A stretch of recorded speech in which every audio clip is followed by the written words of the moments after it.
Hi, Angie. Hello.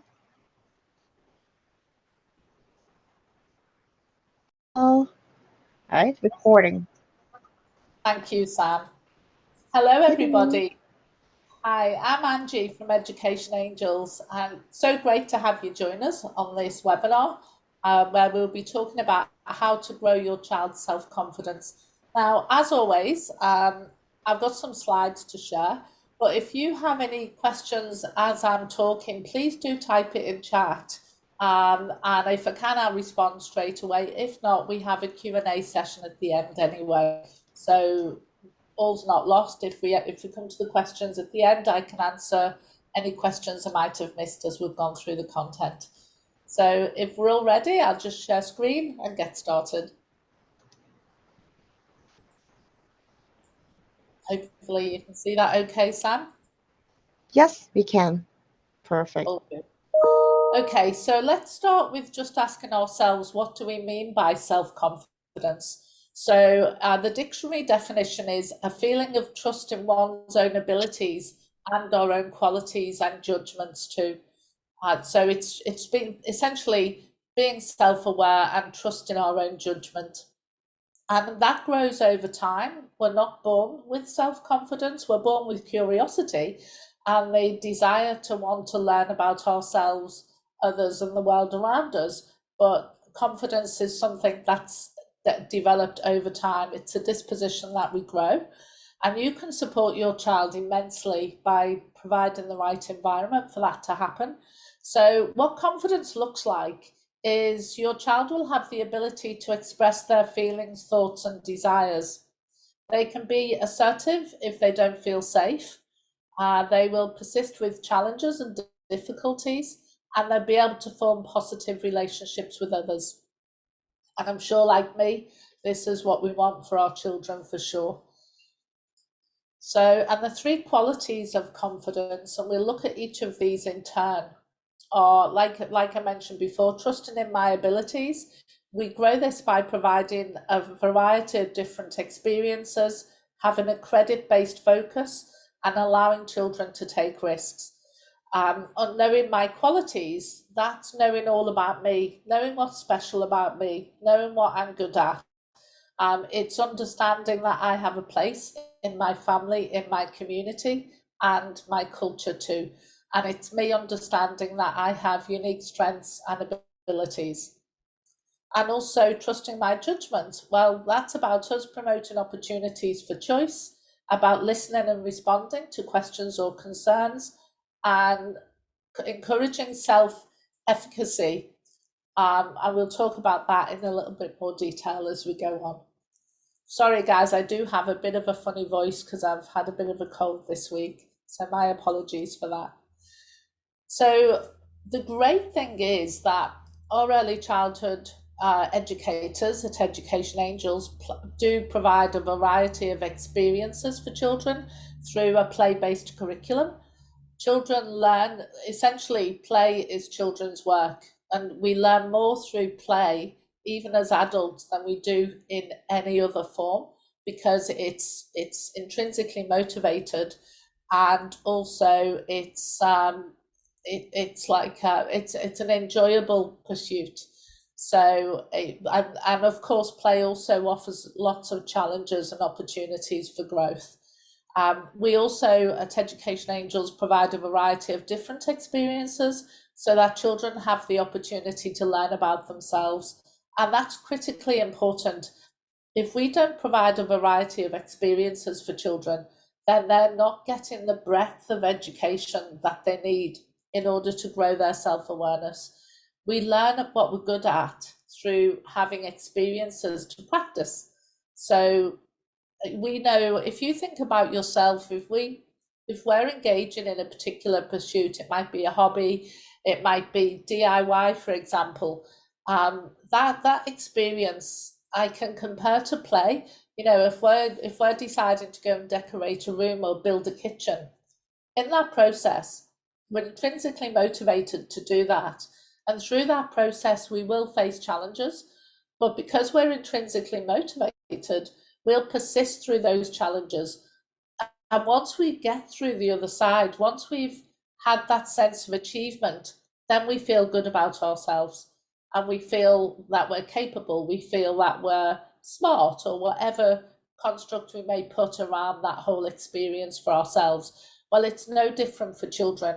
So if we limit their experiences, then we limit their opportunity to learn, to grow their self-awareness and learn what they're good at.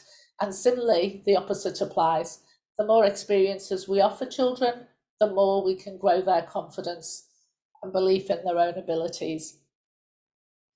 And when we talk about a credit-based focus, what we mean is focus on your child's strengths and abilities rather than focusing on what they can't do.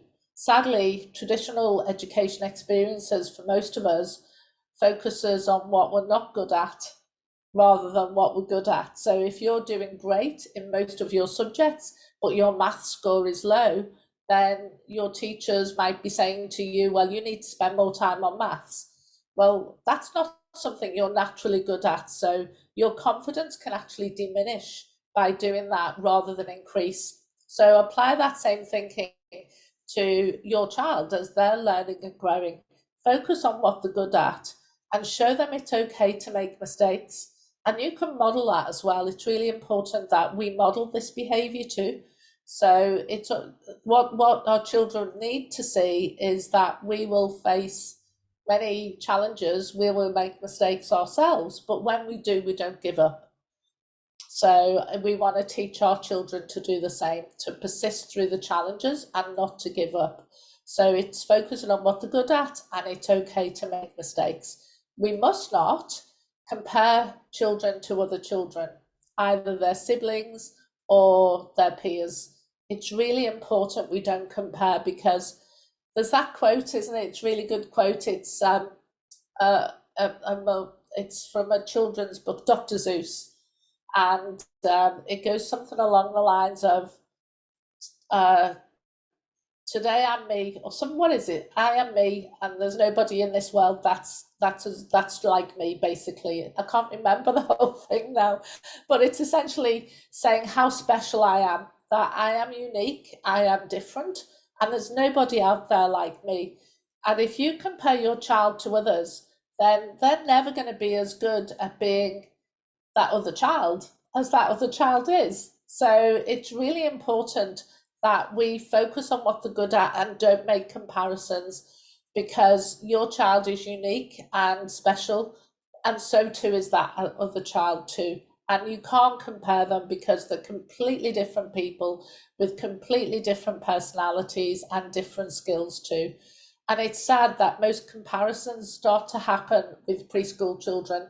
Before the child can even walk and talk themselves, you'll find that people around them will start to make comparisons. And there's no malice in that. It's just people don't always understand that. That can actually be very damaging. And don't push children to do something until they're ready. But equally, don't stop them as well. If they're exploring and they're safe, even if you think it's a bit of a risky experience for them to participate in, if they want to do it, try not to jump in and not to rescue them, because if you do that, you're robbing them of that wonderful experience, of that sense of achievement once they've done whatever they're trying to do. And that links nicely to this next slide, which is all about taking risks. Learning is risky business. If we don't take risks, then we don't learn. And it's particularly true in early childhood for preschool children, where they're learning more and faster than any other time in their whole lives. So if you think about any learning experience, we're taking emotional risks, because we have the risk of hurt feelings, either hurt feelings because we might feel disappointed or sad in ourselves, or if they're engaging in play with other children, then it's the risk of another child saying something or doing something to upset them. There's the social risk too, which is the risk of rejection, physical risk, the risk of being hurt, and learning risk, the risk of being wrong. And I think many adults can relate to this as well. It's very, it can be very scary going into a new and novel social environment, something, a place you've never been to or meeting people you've never met before. It can feel a little bit risky. What will I think of this? What will I think of them? What will they think of me? All these things that can go through our heads.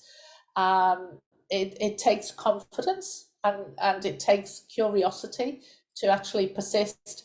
But when we do and we have a rewarding experience, then our own confidence grows. And the next time we try that new experience, we're not going to be as scared. We're going to be more confident in engaging in that new situation. So you can see how with children, offering a variety of experiences and allowing them to have an experience 1, 2, 3, 20, 30 times if they want to, is like the layers of an onion. It's building layers of confidence in their own abilities to socialize or to carry out a physical or emotional or even practical learning experience. I hope this all makes sense, and do, if you have any questions, do put them in chat and I can come back to them. Cool. So, and then when we look at all about me, am I valued? Am I valuable? It's important to all of us. We are social beings. It's important for any of us to thrive and to do well in any situation. Then we need to have that sense of belonging, that sense of I make a valuable contribution. I'm important. So when we look at our early childhood environments, and if you're a parent, you might understand why sometimes we are hounding you to send us photographs of your family or asking you about your culture or beliefs. And this is so that we can create an environment where every child's culture is reflected in the learning environment.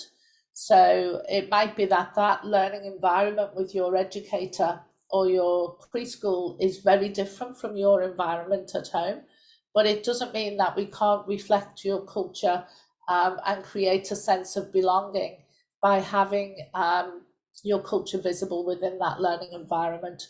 So it's really important that we acknowledge the culture of the children in our care, that culture is visible. And we say visible, we don't, having artifacts that are that belong to the culture that the child lives in. If we think about Diwali, for example, celebrating Diwali with children, even if you're in a Christian school or your educator might have a completely different cultural or religious belief. It's important that we acknowledge and celebrate important cultural events with the children that we look after.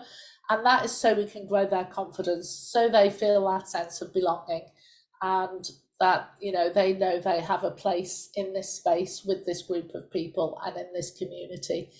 And growing meaningful relationships. Learning is an emotional journey, and it's really important for learning to happen for our children to feel safe, to have that sense of belonging. And we talked about this at other webinars, with we've got the limbic brain, the first part of the brain to develop, which sits right in the middle of the brain, and that contains the amygdala, which is responsible for fight or flight. It's the fear response, and it sits right in the middle of the brain. If our children are stressed or frightened in any way, then the amygdala takes over, so the thinking brain essentially detaches, not physically, but your thinking brain gets out of the way because you're in fight or flight. It's all about survival, and it's a fear state. If our children don't feel safe and that they have that sense of belonging, then they can be in fight or flight for a huge part of the day. So home-based is a great environment for children to be nurtured in a homely environment with, caring adults and familiar people around, a small group of familiar people around them. So it makes it's much easier to promote an environment where children are feeling a huge sense of safety and security. If their brain is fully engaged, then they can learn. If they are in stress and the amygdala is activated, then no learning can happen. And an extreme example of this is with tantrums. You know, if your child has a tantrum or a meltdown, that's fight or flight. So, you know, the higher brain's flipped, the amygdala is in charge, and your child cannot hear anything that you're saying. And you certainly can't reason with them. And that's not because they're being unreasonable, it's because their physiological state means they're just not able to do that. They're in survival mode. So it's really, really important that we see every child as an individual. We help them to see how valuable they are, and that we value them through, you know, through their culture, through their personality, through personalized learning experiences, and having that real strong nurturing relationship with our children. And if we do that, they will develop a positive view of themselves, which is the whole goal. That's what we want for our children. So again, linking to this is allow children to make choices. Now, of course, we're old and wise, so we've been around a lot longer than our children, and we might know that the choice they are going to make is not such a wise choice. We might know that if you make that choice, it's not going to work, whatever it might be, or you know, we might believe that they're making the wrong choice ourselves. The worst thing we can do is step in and tell them they're wrong, or take over, or not allow them to make choices, because making choices is a great way for children to develop that belief in their own ability, in their ability to make choices, to think and act and follow through. If we can allow our children to do that, yes, it might make a wrong choice. You might know if you're going to choose that toy, you're going to change your mind half an hour later, and it'll end up that you're not happy, or you're upset, or they might have a meltdown. That might well be the case, but the learning in the opportunity to make a choice, learn it's the wrong choice, and then grow their resilience and recover from that choice and learn from that is just gold. It's well worth the challenges it might present in the short term, because it's a massive opportunity for learning, because then they've got that experience to call upon. They learn then that actually I'm okay, I'm really strong, I'm really powerful. Sometimes I make good choices, and that's great. Sometimes I don't make good choices, but even if I don't make a good choice, I'm still okay. I'm still okay, because I can reason with myself or with others, and I know that I can make a better choice next time. And this takes so much. There's still adults that are learning this. So, you know, this is a lifelong journey of learning. But the more opportunity we can give our preschoolers, then the better they'll do when they start school, the better they'll do in social situations. Because remember, you're not always there to be able to rescue them. So it's better that they make a bad choice when you're around as a nurturing, supportive, you know, parent or teacher. It's better that you allow that opportunity in that safe environment than them to be learning this for the first time when they're in a school with, you know, a class of 30 children, for example. So sometimes the long road is the best road to take. You know, even if you're in a hurry, and you don't want to deal with the situation, that can happen, can't it? Sometimes we're really busy as parents. It's still worth allowing the child to make the choice. And I've focused there on them making bad choices, or the wrong choice in that moment, or you believing they have. But of course, just the whole process of being able to make a choice can help a child to feel I matter, I'm important, so people care about what I think. So it just making lots of opportunities throughout the day. You know, it could be as simple as, would you like the red pen or the black pen? Where would you like to sit? what would you like on your sandwich? Lots of micro moments of opportunities for choices really support the growing confidence for young children. Excuse me. And then want to talk about when children are making decisions, allow them to make the decision and follow through. It's linking back to the choices. Sometimes it could be a decision about, could be a big decision, like, I don't know, what teddy to take on holiday or something like that. Um, whether you think it's right, whether you think it's wrong, it's not about the quality of the decision. You might be choosing garments. It could be that your child chooses an absolutely awful pair of shoes or outfit. In the whole scheme of things, does it really matter? Because the learning they get from that ability to make decisions for themselves is so much more valuable. And I'm sure you get it. It's pretty much on the same theme. Micro choices or big decisions, very similar, but the more opportunity you provide, the more they grow in confidence. And they learn about themselves. If you think about when we make choices for ourselves, we're not just passively going along and participating, we're learning all the time. When we pose a question like that to a child, they may never have been asked to make a choice ever before, and you ask them for the first time. Then it gets them to start critically thinking. So they'll learn then to make choices for a lifetime, and it could lead to, making the right social choices, making the right choices in regards to play decisions they make. The time to practice it is with you, with their micro choices and micro decisions, so that they get good at it and they feel they're strong and they can stand by their decisions and confidently move forwards. So it is actually, when you think about it, it's very easy to grow a child's confidence. But where I'm talking about where we're offering the opportunities, it's also very easy to knock their confidence as well by not allowing this to happen. So so the good news is it's actually not hard to do. It's just to practice, really. So listening to children is so important, and validating their feelings, I should say. Children are the most active part of a child's brain is their emotional brain. You've only got to observe a child and you can see that they're living on their or acting on their emotions all of the time. So it's really important when a child's expressing themselves that you validate how they feel. Again, it doesn't really matter whether you agree or disagree, their feelings are real.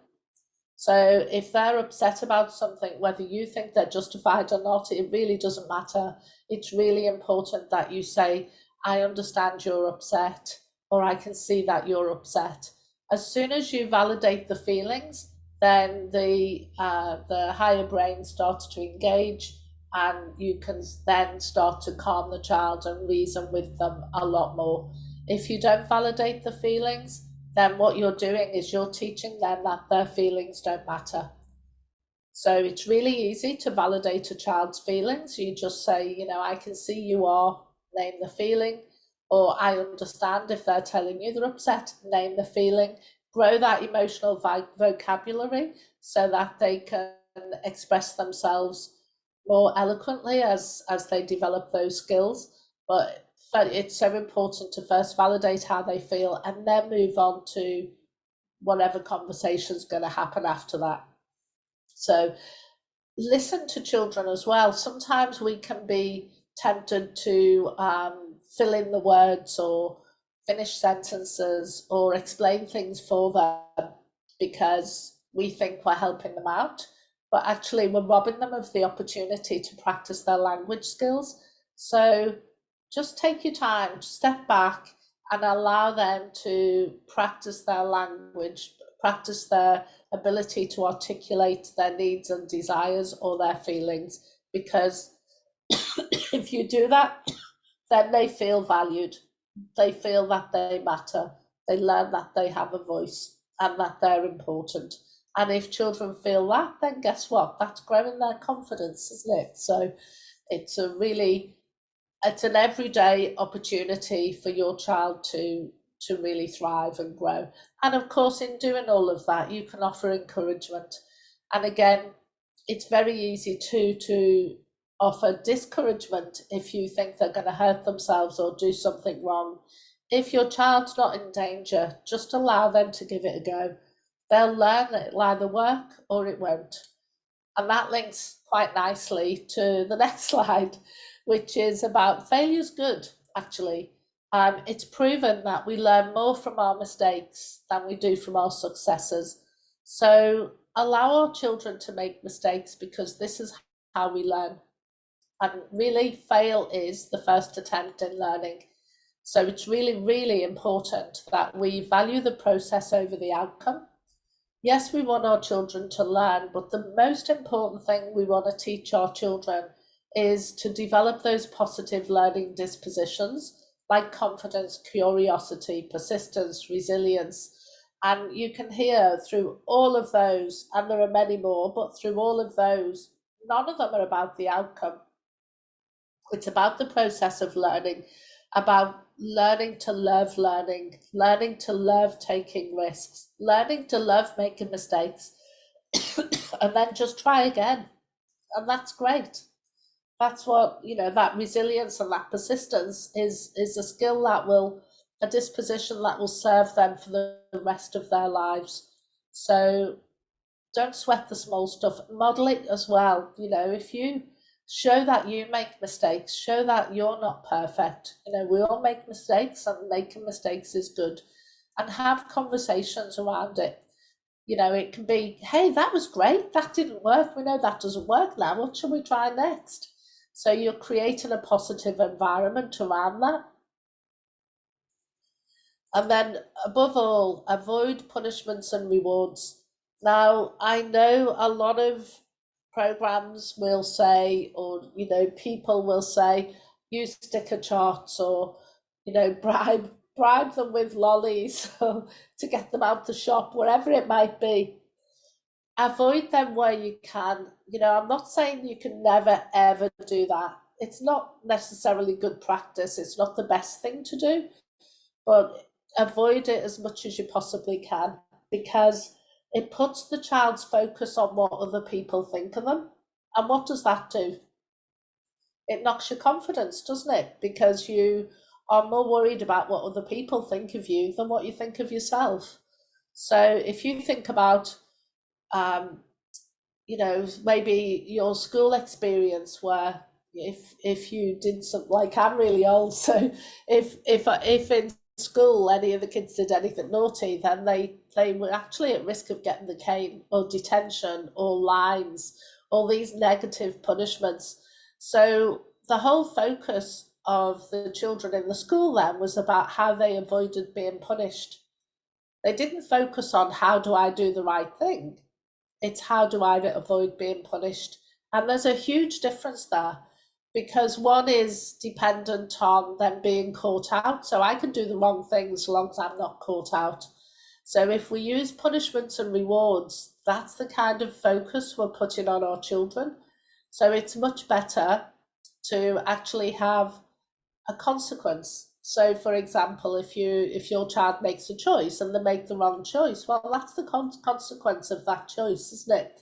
And then we have to help them overcome the disappointment of that choice if it's a negative experience. So, it's just like if every action has a reaction. So I think children can learn through a very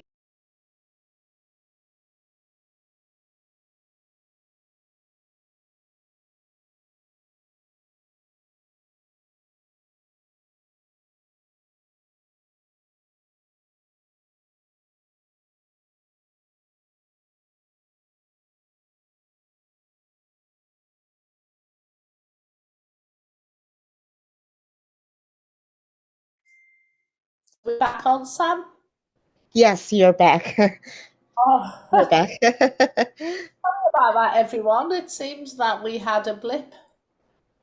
So I was just talking about avoiding punishments and rewards where we can, because that's basically extrinsically motivates the child. So they'll always do the right thing while somebody's watching them. But we want to teach our children to do the right thing because it's the right thing to do. So sticker charts and other extrinsic reward systems can work in extreme situations for a short period of time, but we always say avoid them where you can because we want our children to be intrinsically motivated to do the right thing because it's the right thing to do. Excuse me. And of course, all of this is just saying unconditional love. It's really important to show our children that they are loved and they are accepted regardless of their achievements because we are so much more than our academic achievements, or we're so much more than the job we do or the role we fulfill in life. We are so much more than that, and we want our children to grow up knowing that they have a sense of belonging. They make an important contribution to society, no matter what they choose to do in life. So let's let their brilliance and their genius shine by focusing on what they're good at and show love and acceptance regardless of their capability in any particular subject or project. So that's it for the content. Does anybody have any questions or comments to make, or thoughts, or even, great if anybody thinks disagrees with anything as well. I love to have a good conversation around these things. So Glenda was asking if we there w- if there would be slides afterwards. yes, you'll be sending them out, Sam, won't you? Yeah, I will. Please Yes. be on the lookout for the after email, Glenda. And Marilyn, would you please share your screens? Okay. Oh, okay. I Oh, see. I see. All right. oh, No worries. I'm so sorry, guys. So you can't see the slides now, is that what you're saying? Oh dear, I am so sorry about that. So just I think we lost you at this point where we were talking about rewards and punishments. Is that the point we lost, Sam? Mm, yeah. Yeah, yeah. So then, yeah, the next slide was just talking about the unconditional love, how important it is to show love and acceptance, etc. So yes, you will get the complete set of slides. So my apologies. Excuse me. You're welcome. So if we've got no questions, we can go. But any questions and comments? We've got a couple of minutes. Angie, what's the best way to, what's the best alternative for bribing your child with lollies? I'm guilty. um, we're not, this is the thing as well. As parents and educators, we have to not expect ourselves to be perfect as well. And that as parents, we will make the odd parental or teacher bad judgment or bad decision. It's not the end of the world. It's just, as a general practice, it's not good to be bribing because if we do that, then children will do things if you do something for them. We want them to be good members of society and to do things because they're the right things to do, not just because you're going to give them lollies. But hey, in extreme situations, or if you need a quick fix, yeah, we're all guilty of doing that on occasions, I'm sure. So don't beat yourself up, Sam. And the alternative is to talk about why you want them to do something. So it's really important when we're asking children to um, behave a certain way or perform a task that we explain why it's important and what it means. If we can do this, then we can do that later. That's not bribery. That's like, if you think, ask yourself, um, is this action will have an opposite reaction, right? So if this happens now, what will be the consequence? So you can talk about consequences, but they're not punishments. So it's really important that you're not the ogre that stands over children making judgment on everything they do and rewarding them. Think about as well in a classroom situation, if you're very often educators, teachers will have a reward system for the most challenging children because it's an extreme way of managing a child's behavior, right? So very often it's the most challenging children that will be rewarded because that might be the only thing that works right now for that child. What effect does that have on all the other children who are watching this happen, who might be fairly well behaved and compliant for most of the time, and they don't have extreme behavioral challenges? What does that do to their sense of self and their self confidence? It does very little. In fact, it can be quite damaging. So that's why it's important that the rewards and punishment are not our go to. It's more like if we can do reason with them and explain why it's important. Yeah, and what's next? Does that make sense, Sam? Did that answer your question? Yes, it does. The next question is from Anna. How do you find the right balance between respecting their pace but also encouraging them to try new things that they actually enjoy afterwards? I'm talking about a 10-year-old child. Good question. Good question. So, tenure, this applies to children of all ages as well. Some children are really uncomfortable in new situations, and that's just their personality, right? There's nothing wrong with them. They will try new things, but they take a long time to be comfortable enough to step forwards. Like, imagine starting, I don't know, music classes, and you've got a shy child who is very introverted and does not feel comfortable in with new situations, then allow a long transition time. So you will talk about it beforehand. You will talk about it, could be weeks beforehand, getting them to commit to little micro decisions along the way, explaining what's going to happen, let them go for the first time. So I'm using music lessons as an example, it could be anything, but let them go and just tell them they don't have to participate the first time they go. They can stand and watch, and when they feel comfortable, they can participate. It could be that you spoke to the music teacher and explained that your child really struggles in novel situations. Can we introduce your child to that person before they're in a class situation? So it's encouraging them, and you might be strongly encouraging them, but never force them. If you force them, they just learn how uncomfortable they feel, and it knocks their confidence.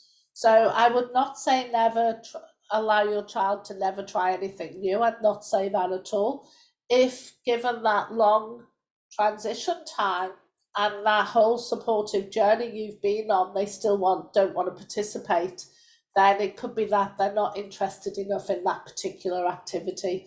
But just try lots of time talking about it. When you talk about it as well, talk about, that whole quote that, courage is not the absence of fear. Courage is feeling the fear and doing it anyway. So a 10-year-old will understand this. You can talk about that. Look, explain that you understand this is really very scary for them, and create that compelling future. So this is something you've always wanted to do, and I know you really love this, and I know you really want to be able to master the guitar. But to do that, we have to just first, have that first lesson, have the courage to attend the first class, have the courage to pick it up for the first time, and just talk about the dispositions that your child's developing as you're offering that encouragement, and use scenarios from your past as well, where maybe you felt the same way and you felt that you didn't have the courage to participate in something, and maybe you missed out. And it might not be your experience you draw upon, it might be somebody else's, but draw on past experiences and talk about what happened, so that your child's feelings are validated. They understand they're not broken, there's nothing wrong with them. They're just more introverted as a personality. And a 10-year-old would definitely understand this. and that, if it's really challenging and it's really hard sometimes to try new things, but it does feel better. Maybe just give it one go, try it for 5 minutes, and let's talk about it afterwards. So they don't feel like you're going to throw them in and then they're going to be stuck and in that fight or flight mode and they won't know what to do afterwards. So talk about every aspect, the journey to that point, and then what will happen, and that they can make choices about their level of participation. So you're just removing all the layers of fear, to help give them the courage to try. And then afterwards, talk about what did that feel like? How do you feel about yourself now? And help them to see that actually they had the fear, but they had the courage to persist, and now they feel really good about themselves. And next time they might feel a bit more comfortable taking a risk. Does that answer the question? Is that helpful, or any more questions or scenarios? Oh, good, Anna. That's Glad great. to know. Cool. Right? So remember that we've practiced. I still feel, I'm 60 and I still feel fear sometimes when I try new things. But I've lived long enough to know that that's normal for me. And actually, once I've given it a go, I'll feel good about them, about myself. Our children don't have that life experience, so you can tell them through stories, through recalling past events. Buy storybooks on this as well. Look for stories on courage and confidence, and look for stories about uh, the shy. I don't know what it might possum or something. It's great. So if you can read stories that are not directly about your child but are about that situation, that can help them to understand the feelings that they're feeling and not to be totally paralyzed by them. Excuse me, sorry. Okay, so lovely. Well, thank you everybody for attending. Sam will send the slides out. Thank you, Sam. And if anybody does have any questions, or wants to connect with us on about anything, then our details are on the slide deck. You can call us or you can email us at support@educationangels.co.nz. So really appreciate you having you here. It's always really good to be able to connect with people who are really focused on the well-being of their children. So it's an honour and a privilege. So a huge thanks, and enjoy the rest of your evening. Massive thanks to you, Sam, too. Thank you, everybody. Hope to see you in their next webinar. Thanks, Angie. Thanks all. Thanks, Sam. Bye. Bye bye.